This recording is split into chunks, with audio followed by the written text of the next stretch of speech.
questo non è proprio esattamente in scala, no? Perché il pianale qua era un po' più lungo qua e anche qua dietro, ma per il resto diciamo che ha tutta la struttura esatta come un carro normale. Era un po' malandato, l'ho restaurato io. Allora questa si chiama biluga.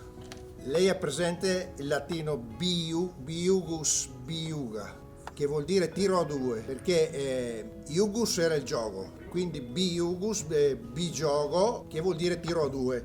Però non si sa come mai questo pianale qua è chiamata la biluga. Quello originale, il carro, aveva anche una scaletta qua, così che qua c'era la scaletta e poi si legava una corda che si legava a questa punta di legno qua per trattenere il carico.